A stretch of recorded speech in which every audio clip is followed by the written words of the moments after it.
I bet Lovejoy would have known in advance that he needed to do this.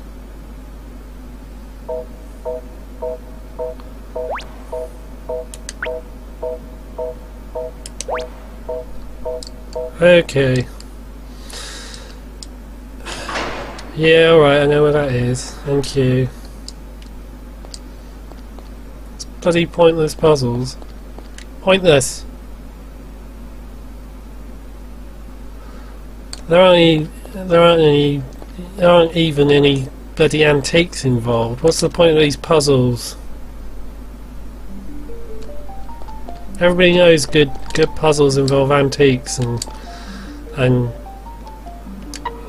old man in what sort of clothes did Tinker wear? I don't know. You know, that sort of old-fashioned cheap material. Look like crap anyway, doesn't it? You know, the little hat. Is he dead? I don't know. Oh, I bet he's probably younger than Ian McShane or something. This always happens. They get people who look old but aren't actually old.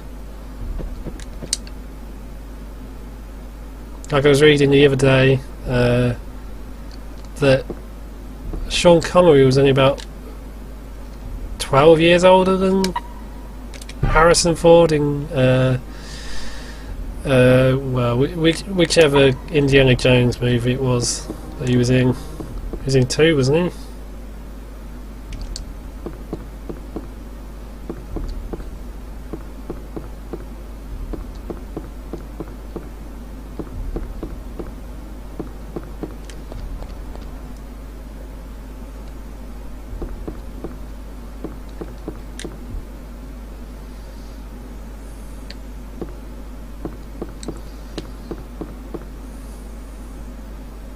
I think it's up here, isn't it? Yeah.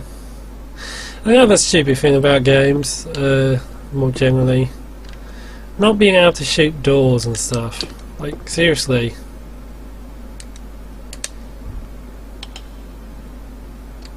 I love a horror game where you have to sort of be aware of, like, everything you're carrying. Like, you have guns, but and you can use them to, like, shoot down.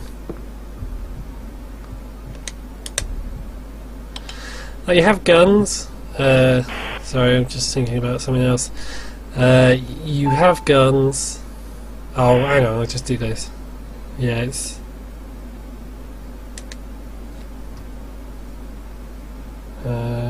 Yeah. You have guns, but and you can like blow off doors and stuff. But you have to balance that with the fact that it actually takes ammo to do that stuff. So you have to choose between like, hey, I'm gonna bust my way through this door, or I'm gonna save this ammo and look for a key. Because if you do use the ammo, then you have to like risk not having supplies and stuff, sort of thing. Like, obviously the ammo allows you to take out enemies, but if you don't have it, then you have to sort of hide or something, and then that's more dangerous because it's more risky. And that way, like, you get past that whole horror game thing where it's like, hey, it's a wooden door, I can't get through, even though I've just picked up the grenade launcher, you know? Because that way, and you'd also have to test which guns will work on which doors, sort of thing. And maybe you waste handgun ammo trying to shoot through a door that you can't actually get through. That would be interesting, I think, in a game.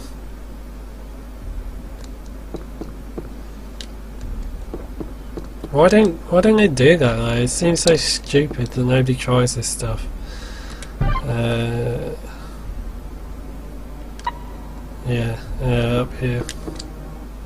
Did I even need to go in there though? I already knew where I was going pretty much, and the solution to the puzzle.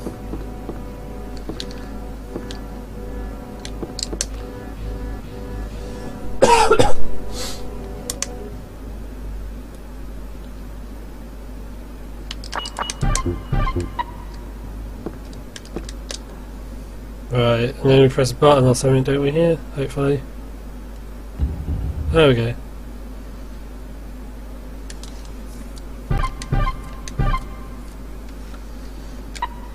Yep, screw you. Plot. Wouldn't that be cool though? Like a game, a horror game, where like the environment was also part of the game instead of just being something you run through. You know, you can blow through doors and stuff, and you can sort of make your own shortcut, but there's like a counterbalance to it. You know, there's a cost to everything you do. But having said that, it would have to be in a game where you don't get much ammo to begin with. Oh, and also thinking about it, like oh,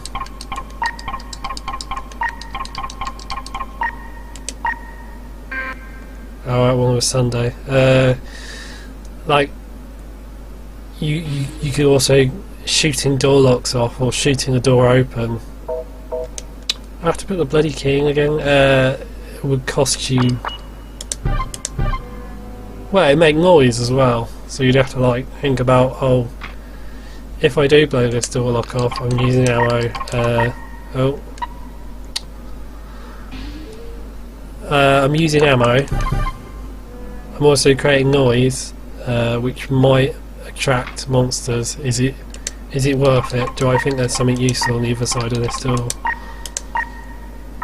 Because I mean, like, some games have done interesting stuff like that, like the remake.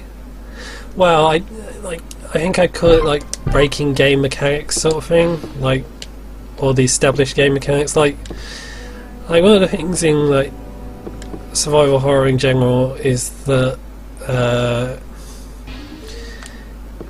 rooms are rooms. All rooms are separate, sort of thing. You go through a doorway and that's it. Nothing can come through, sort of thing. Like this, a monster can't leap through that doorway. If I'm in a room, then everything in the room stays in the room, and nothing can come in or out except for me. But like, if you take like Resident Evil Remake, for example, in that, I think that's Monday, yeah. In that you could, or in certain sections, zombies could burst through doors, or hunters could burst through doors. I know after a while you did sort of like recognise which doors. It was still like, it shook up the sort of established mechanics, and I think that's interesting. Like if we did that with the environments, and oh, where am I going? Going here, aren't I? If you did that with the environments and made it so you could shoot through doors or whatever, I think that'd be an interesting switch up of mechanics.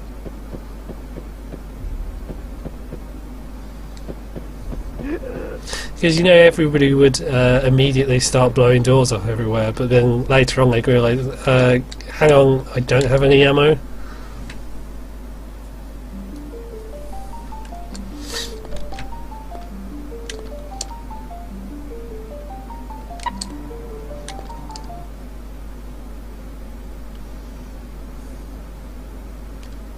The other thing I've always thought was interesting was like, what about a game, a survival horror game, like The Fourth Survivor from Resident Evil 2? I know it wouldn't be like a mainstream massive game, but like the thing about like The Fourth Survivor is you had this huge amount of ammo, and then you didn't get any more ammo for the rest of the scenario. And I've always sort of wondered what a horror game would be like if you started with all the ammo. Yeah, and then that's the elevator to...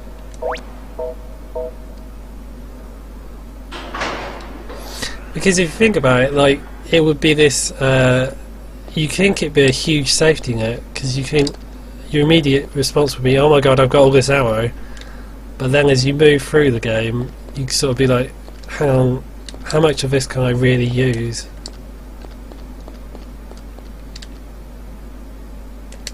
Monitors and gauges are installed.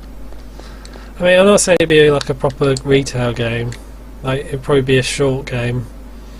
I think it'd be interesting, like, to explore how it would feel to play a game where you don't start off with nothing. Like, the thing about horror games is you always start from the same place where you start with nothing and you build up. It'd be nice to see a horror game where you start with everything and then it just runs out slowly over time. Like, that's one of the things. I could probably drop that for the moment.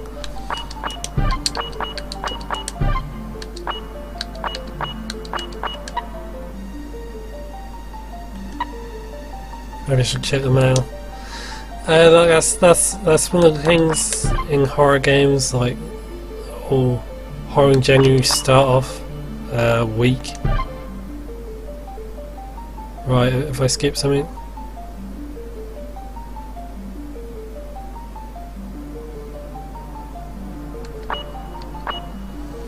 Lots of different things happen in an amusement city.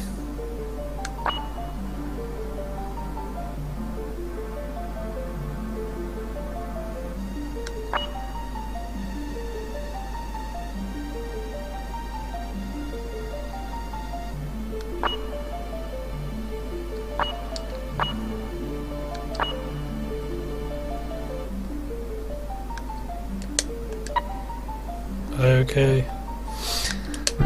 Oh god. Like I was gonna say. Oh, maybe I'll read the fourth one then. I'll say.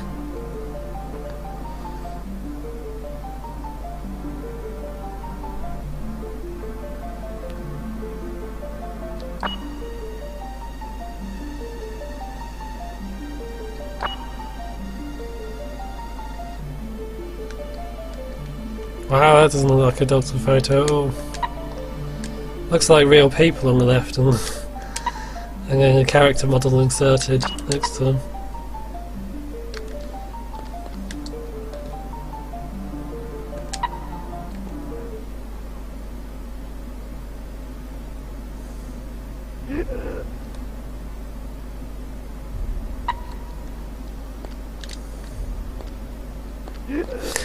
Yeah, but what I was going to say is, like, that's one of the things about horror, like, the cliche is always you start off with nothing and you build up to something.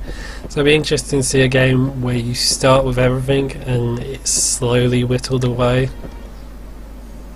It'd be kind of like all those zombie films where people start in they start in like a mall or something, and then slowly over time. And slowly over time they lose everything. You again. You know. Gills is waiting for that woman. Yeah, who cares? Girls? Shit increasingly hits the wall. That name. The final horror. Does he know he's backing onto steps? Hey, hang on, he would be going through the steps if he did that. Gone again? Or going up, and he didn't appear to go up.